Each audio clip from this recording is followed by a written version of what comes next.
Let's see what we got. All the way up. Go! Here's Chauncey Billups. Here it is. He's got it. He's got it. Chauncey Billups hits the three. With a steal and the drive. Lays it up. Lays it in. Count that baby. And a foul.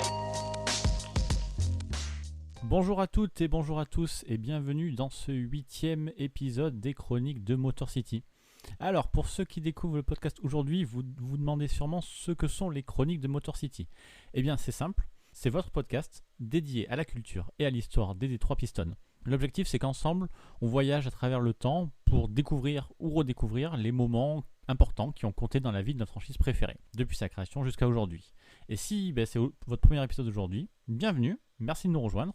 Je suis Winston et c'est moi qui vais vous raconter la chronique du jour. Et ce qui est bien, c'est qu'aujourd'hui, on va parler d'un joueur normalement que vous aimez bien. Le genre de joueur qui plaît beaucoup aux fans, qui laisse tout le temps un bon souvenir parce qu'il est atypique, attachant, etc. On va parler d'un joueur qui n'aura pas joué si longtemps que ça chez les Pistons. Bon, 400 matchs tout de même. Mais il est tellement attachant, il a une personnalité si complexe qu'en fait il reste un des favoris des fans, ou au moins en tout cas des fans les plus jeunes. Alors je ne sais pas si vous avez deviné à ce niveau-là, mais on va parler aujourd'hui de Rasheed Wallace. Mais on va pas parler du Sheed là uniquement pour vous faire plaisir. On va parler de lui parce qu'à son arrivée en février 2004, lors de la trade deadline, et bien en fait ce mouvement il est considéré comme l'un des mouvements de cours de saison les plus décisifs de toute l'histoire de la NBA. Du coup, le scénario, vous le connaissez, les Pistons vont être champions à la fin de la saison, entre autres grâce à Rasheed Wallace. Juste quelques mois après, en fait, ils vont finir par gagner le titre. Et là, nous, on va parler en détail de l'impact qu'a pu avoir Rasheed Wallace sur ces mois très très courts, de février à mai-juin, pour permettre aux Pistons d'enfin franchir le pas et de gagner ce titre. Du coup, je vais vous raconter en détail la situation dans laquelle étaient les Pistons en 2004, pourquoi ils ont tenté le coup avec Sheed, et surtout, en fait, comment lui, il a contribué à cette équipe. Alors on va pas faire de prédiction, on ne saura jamais si sans ce mouvement de dernière minute, la génération des Big Ben, Chauncey Billups, etc., si jamais sans lui ils auraient quand même gagné ce titre. Ça, voilà, on ne le sait pas. On part donc pour revivre cette année 2004 si importante pour les Pistons, à partir du moment où Rasheed Wallace est arrivé, jusqu'au titre, et puis on va déborder un peu après. Voilà, donc on y va, et puis je suis obligé de le dire, n'oubliez pas, ball don't lie.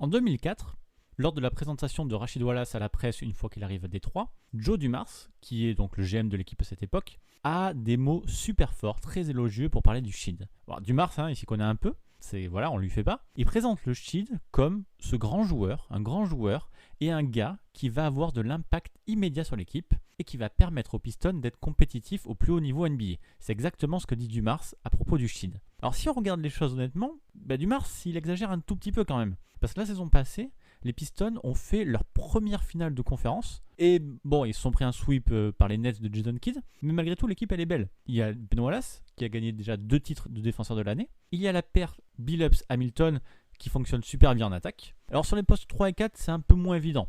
Il y a Tayshaun Prince qui va être propulsé titulaire par Larry Brown alors qu'il est juste sophomore en 2004. Et dans la raquette, pour compléter Big Ben, c'est principalement Mehmet Okur, le Turc, qui est titulaire, ou bien parfois c'est Elden Campbell. Donc globalement, en 2004, les Pistons ont une bonne équipe, et d'ailleurs font une bonne saison dans la suite de leur saison précédente. À cheval sur décembre 2003 et janvier 2004, ils enchaînent 13 victoires consécutives, avec 2 matchs de suite où leur adversaire est limité à 68 et 66 points. Donc voilà, être très solide en défense, etc. Ça va plutôt pas mal dans la Motor City, même si cette équipe-là de col bleu sans vrai superstar, en fait, elle n'est jamais citée parmi les favoris au titre. Tout le monde attend déjà d'ailleurs le duel entre les Nets et les Lakers en finale. Bon, mais sauf qu'en février, juste avant la trade deadline, les Pistons perdent 6 fois de suite, et en fait, ils commencent un tout petit peu à inquiéter. Détroit sur cette série ne marque 100 points qu'une seule fois. Et en fait, les équipes en face commencent doucement à comprendre comment bloquer cette attaque un peu stéréotypée qui manque un peu de folie. Au niveau défensif, les Pistons sont énormes, mais peinent vraiment à marquer. Et ça tombe bien, parce que là, à cette période, à la trade deadline, il y a pas mal d'équipes NBA qui cherchent à se débarrasser de leurs joueurs un peu problématiques. Soit qui ont des gros contrats, ou soit qui sont en reconstruction, etc. Et donc c'est le cas de Portland qui sait plus quoi faire de son groupe là qu'on appelle les Jailblazers. Alors je vais vous la faire courte, on n'est pas là pour parler de Portland, mais à l'époque Portland a une super équipe, une vraie bonne équipe. Ils vont 2 fois de suite en finale de conférence en 99 et en 2000. Sauf que le problème, c'est que les 3/4 de l'effectif est complètement dingue et a des problèmes tout le temps avec les autorités, avec la police. Donc voilà, c'est un groupe totalement intenable. Et après 3 défaites au premier tour en 2001, 2002, 2003, ils sont en fin de cycle et Portland décide de tout reconstruire et de dégager ses joueurs un par un. Ils ont d'abord Bonzi Wells, ensuite Darius Miles, et le troisième, c'est celui qui nous intéresse aujourd'hui, c'est Rasheed Wallace. Donc les Pistons sont sur une mauvaise pente, leur attaque est un peu grippée, quoi, et il manque un peu de folie dans ce roster. Du coup, tenter Rasheed Wallace, ça semble un peu un mouvement idéal pour Joe Dumars. Mais sauf que, de l'autre côté de la balance, Rasheed Wallace, il a une mauvaise réputation. Il a vraiment contribué à cette équipe des Jailblazers, là, et hors du terrain, c'est un peu le bordel, et sur le terrain de basket, c'est pas non plus toujours génial, quoi. Le Sheed, il est super individualiste, il passe son temps à tirer à 3 points et s'est découvert une passion pour le tir de loin alors qu'en fait il serait vraiment mieux au poste. Et c'est pas le leader que la franchise de Portland espère. Il s'efface dans les moments chauds, il refuse de prendre les tirs en fin de match et il enchaîne les fautes techniques. Ça, je pense que vous le savez, vous connaissez Rasheed pour ça. En 2001, il explose le record avec 41 fautes techniques sur la saison. Il a même forcé la NBA à changer les règles, qui a mis en place des règles pour pénaliser les joueurs qui prenaient trop de fautes techniques après ça. C'est les règles Rasheed Wallace, quoi. Mais bon, la tentation elle est quand même trop forte pour les Pistons et ils vont quand même tenter le coup. Ils veulent récupérer Rasheed Wallace.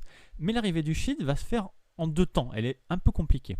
On commence d'abord le 9 février 2004, quand les Trailblazers échangent Rasheed Wallace, non pas à Détroit, mais bien à Atlanta. Rasheed, il est accompagné de Wesley Person, et en échange, les Hawks envoient Sharif Abdourahim, Theo Radcliffe et Dan Dico à Portland. Sauf que les Hawks, en fait, ils n'en ont pas grand-chose à faire d'un joueur comme Rasheed Wallace. Eux, ils sont en pleine reconstruction et veulent surtout soit libérer de la masse salariale, soit récupérer des jeunes joueurs. Et donc, ils veulent retrader derrière Rasheed Wallace. Mais l'affaire va prendre un peu de temps et c'est un truc qu'on oublie un peu dans l'histoire, mais avant d'arriver chez les Pistons, cette saison 2004, Rasheed Wallace a l'occasion de disputer un match avec les Hawks. Donc il a bien porté le maillot des Hawks une fois en 2004, c'était même le 18 février, et les Hawks jouaient face aux Nets. Le Sheed est donc dans le 5 de départ des Hawks. À l'époque, il y a Jason Terry, Stephen Jackson, et il y a même Boris Dio, je ne sais pas si vous vous en souvenez. Il joue 42 minutes, marque 20 points, et globalement, ceux qui s'en souviennent, qu'il a joué un match avec les Hawks, en gardent un bon souvenir. Mais en fait, j'ai un peu regardé la feuille de match, il a shooté à 8 sur 24, dans un horrible 1 sur 6 à 3 points. Les Hawks sont perdus, évidemment. Jason Kidd a posé tranquillement, comme à son habitude, un triple-double. Et en fait, la feuille de stats très vilaine là, du Sheed et les 24 tirs pris, alors sachant qu'il tournait à 14 tirs avec les Blazers cette saison, ça prouve qu'il savait en fait qu'il ne resterait pas à Atlanta et puis il joue totalement en roue libre. Et effectivement, le lendemain, soit 10 jours après le premier trade, Rasheed Wallace est enfin envoyé à Détroit dans le cadre d'un gros trade à 3 équipes impliquant aussi les Celtics. Faisons le détail du trade. Les Pistons envoient donc Lindsey Hunter, Chucky Atkins et un premier tour de draft à Boston, ainsi que Zeljko Rabratscha, Bob Sura et un premier tour de draft à Atlanta. Les Celtics, eux, envoient Chris Mihm aux Hawks et Mike James aux Pistons. Et les Hawks envoient tout simplement Rasheed Wallace aux Pistons. En clair, les Pistons ont envoyé une sorte de poignée de role-player, surtout qu'ils récupèrent après la trade deadline Lindsey Hunter, pour récupérer le joueur qu'ils estiment être en quelque sorte le chaînon manquant de leur équipe. Et effectivement, la greffe Rasheed Wallace va prendre vraiment très bien dans cette équipe. Avant que le Sheed débarque, les Pistons ils avaient un bilan correct, mais pas fou, de 34 victoires pour 23 défaites. Et avec leurs nouveaux joueurs, ils terminent la saison régulière avec un solide 20 victoires et 5 défaites, et finissent donc avec le 2e meilleur bilan de la conférence Est. J'adore quand un plan se déroule sans accroc. Pourtant, au tout début, l'histoire entre le Sheed et les Pistons, elle commence mal. Enfin, ou du moins, elle commence avec un événement insolite. Le 20 février 2004, soit le lendemain du trade, les Timberwolves de Kevin Garnett sont là pour jouer au Palace d'Auburn Hills. Et Rasheed Wallace, il est immédiatement en tenue, prêt à sortir du banc pour aider l'équipe. Et d'ailleurs, c'est ce qu'il fera pendant 12 minutes en première mi-temps. Mais à la mi-temps, les Pistons apprennent dans les vestiaires que tous les papiers qui sont censés valider le trade ne sont pas encore envoyés à la NBA. Le Sheed ne peut donc pas jouer ce match, donc arrête, et est donc spectateur pour toute la deuxième mi-temps, ce que la foule du Palace ne comprend pas du tout, criant des « on veut Sheed » pendant tout le match. Les Pistons perdent finalement 88-87. Alors a posteriori, c'est juste une histoire un peu sympa parce que le reste de la saison du Sheed est un succès. Mais sur le coup, c'était un peu un mauvais présage. Mais bon, il faut se rappeler que le Sheed est quand même un double All-Star. Et avec ce trade, une fois arrivé à Détroit, il oublie complètement tous les problèmes qu'il avait à Portland. Tout de suite, en fait, son impact il est énorme. Le Sheed est très précieux en défense et soulage les Pistons en attaque vu qu'il peut à peu près tout faire quand il a envie. C'est un point d'appui dos au panier extraordinaire, vu qu'il peut enfoncer n'importe qui. Et quand on a besoin de lui, il peut écarter le jeu grâce à son tir de loin, qu'il ne force pas trop comparé à Portland.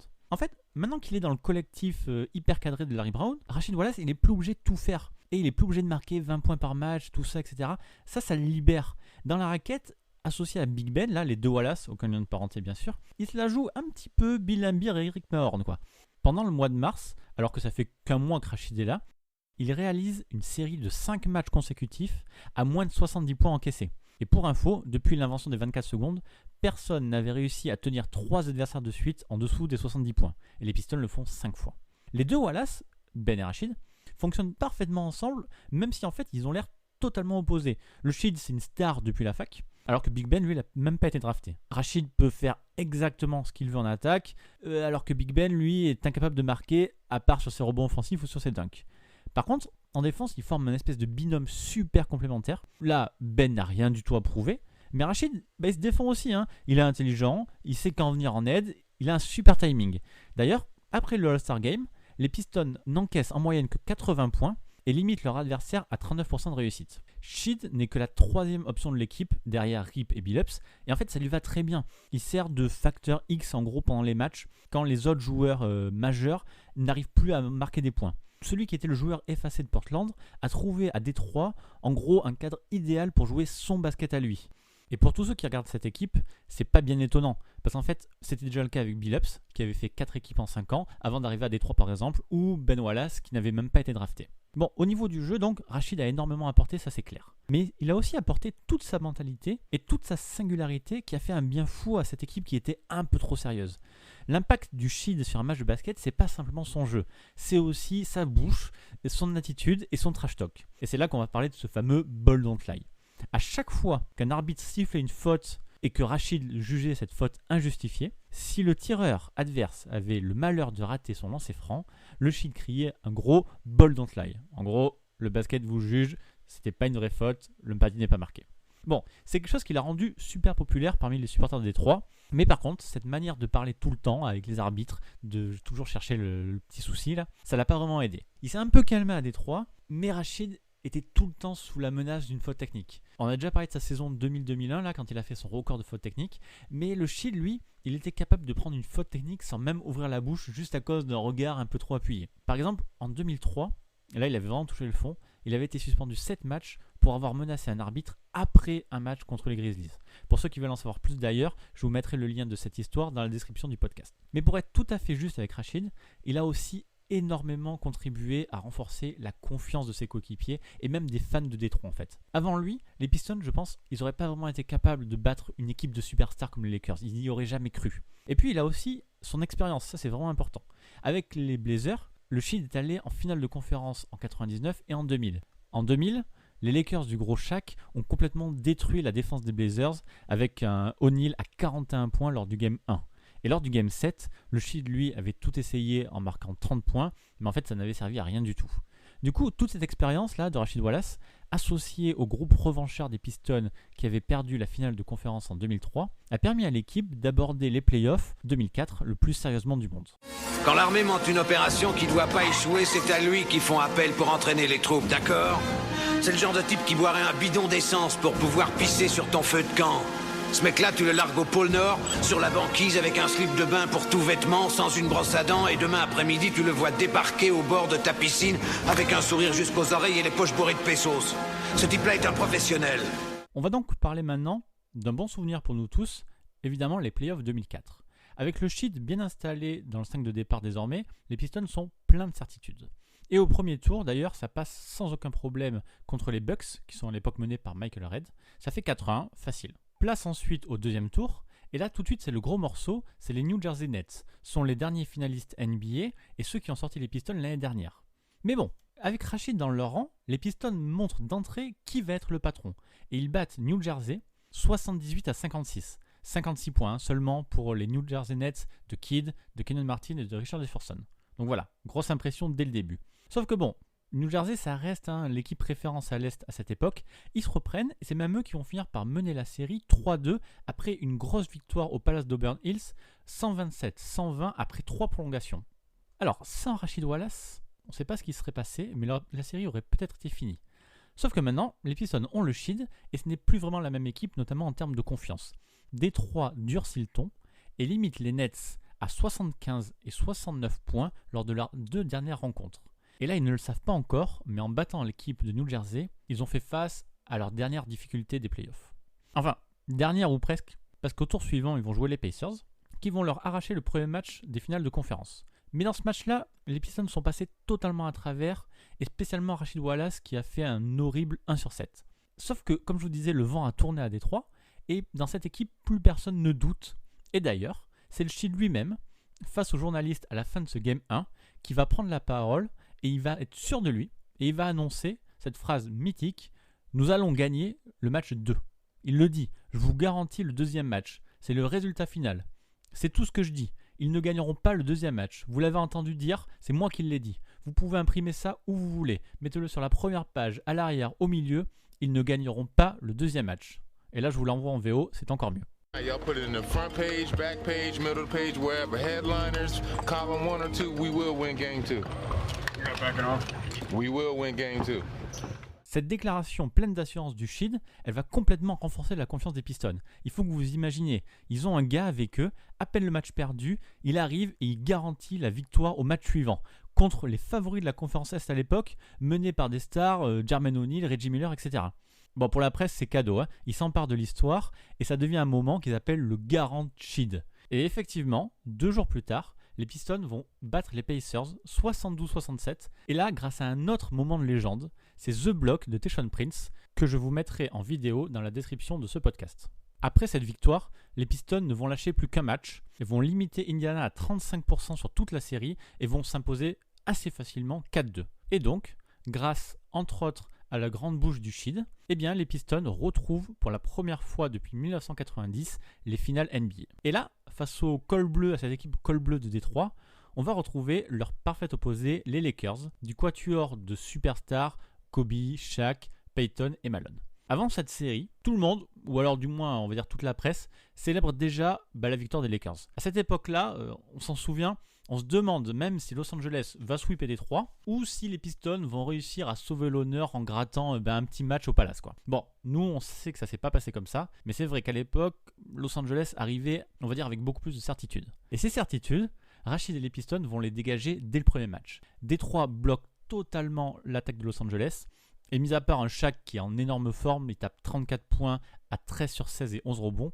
le reste de l'équipe des Lakers ne rentre que 28% de ses tirs. Les Pistons prennent le premier match au Staples Center 87-75, et là, c'est pas du tout la même histoire. Tout d'un coup, la balance s'est totalement renversée. LA va prendre le match 2 quand même, en arrachant une prolongation avec un tir à 3 points de Kobe absolument désespéré. Mais en fait, sur toute la série, les Pistons ils vont faire déjouer les Lakers, et ils vont jamais réussir, Los Angeles, à se défaire de cette attaque impossible. Détroit plie la série, 4-1, alors qu'on attendait un sweep des Lakers, et deviennent enfin champion NBA pour la première fois depuis 1990. Et pendant cette finale, le Sheed a été énorme en défense, et il a apporté dans l'ombre exactement ce que l'équipe avait besoin, quoi. Il est le meilleur contreur de la série, le 3e meilleur marqueur des Pistons, le 2e meilleur rebondeur des Pistons, et le 3e de toute la série. Un grand moment. Un autre grand moment, c'est la parade 2004, quelques jours après le titre des Pistons. Je ne sais pas si vous vous en rappelez, si vous avez encore en tête cette parade, mais le Sheed est en roue libre totale, avec son t-shirt des Red Wings, son short et ses tongs qu'il garde pendant toute la cérémonie et les jours suivants. Sauf qu'on n'a pas le temps de souffler, parce que cet été-là, le Sheed est agent libre et son futur est incertain, sa cote est un petit peu remontée. Mais, au grand bonheur des fans des Pistons, le 23 juillet, Rasheed Wallace signe finalement pour 57 millions de dollars sur les 5 prochaines années, garantissant aux fans 5 saisons de plus avec leur mascotte. Et là, j'ai envie de féliciter Joe Dumars pour ce contrat qu'il a super bien géré. En comparaison, cette même année, Kenyon Martin a signé pour 82 millions sur 6 ans à Denver, et Carlos Boozer a signé avec le Jazz pour 70 millions sur 6 ans. Voilà, je crois que là, on a fait à peu près le tour et on va peut-être commencer à s'arrêter pour ce podcast. Je voulais surtout parler de l'impact du Shield dans le titre de 2004 et là je pense que plus personne n'a trop de doutes. Mais si on veut être tout à fait transparent, il y a quand même une petite tâche sur le parcours du Shield à Détroit dont je vais vous parler avant de finir cette chronique. On va juste l'année suivante, en 2005, où les Pistons sont de nouveau en finale NBA contre les Spurs, si vous vous en souvenez. Ils sont là pour réaliser le back-to-back. Sauf qu'ils vont perdre au Game 7, ça va être une énorme série très serrée. Mais nous, fans des Pistons, on va se souvenir malheureusement de la grosse erreur de défense du Shield au 5e match. Je vous rappelle le contexte, il y a 2-2, très serré entre les deux équipes, et le 5e match, qui est au Palace, va en prolongation. Il reste 9 secondes à jouer, les Pistons sont devant de 2 points, et sur la remise en jeu, le Shield va aider Prince sur Ginobili assez bizarrement et va laisser surtout Robert Horry tout seul à 3 points. Je ne sais pas du tout pourquoi il a fait ça. Évidemment, Horry ne se loupe pas. Santonio remporte ce match si important. On retourne au Texas et Détroit gagne un seul des 2 matchs et perd donc cette série et ne peut pas faire le back-to-back.